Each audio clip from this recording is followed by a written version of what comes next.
So I'll describe a process that I do, and it's all based on action. So I define work, right, as volume times leverage,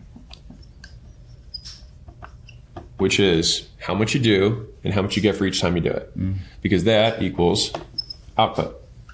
Which, if you're looking at this transitive property, work equals output. So it's not about how hard you try, it's about what you get done. And if you have more leverage, you get more done. Now, if you do a lot of work, so I'll give you a simple example. So if we're learning sales, right?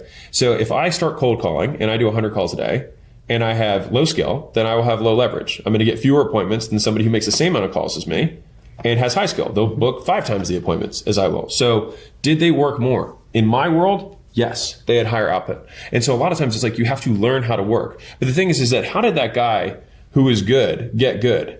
He did volume. He did a lot. And so whatever it is, so let's say I want to start making, Instagram reels. Fine. I want to get good at Instagram reels. So it's like, great. So I'm going to make 100 Instagram reels.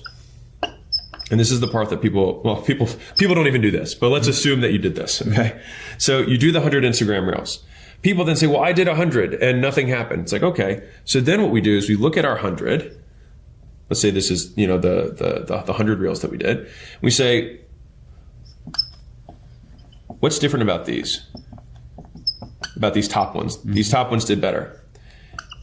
And what's different about these? Singers do this all the time, don't they? They put a music out all the time. 60% of Adele's songs never went in the top 10 or something. Oh, really? And so then once we figure out, and this is where you have to be as detailed as possible. And a lot of times you'll start having almost superstitions. It's like, okay, I coughed at the beginning of this call. Well, that was different. Well, did all of your top 10 calls, did you cough? Well, no. Okay, then disregard that. So you run something called a common factors analysis, which is just saying, what do all these ones have in common? What do these ones all have in common with each other, but that's different than all of these ones?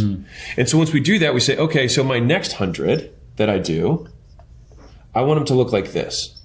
And then all of a sudden it's like, I got 30% better on my total views by just doing more of the stuff that worked.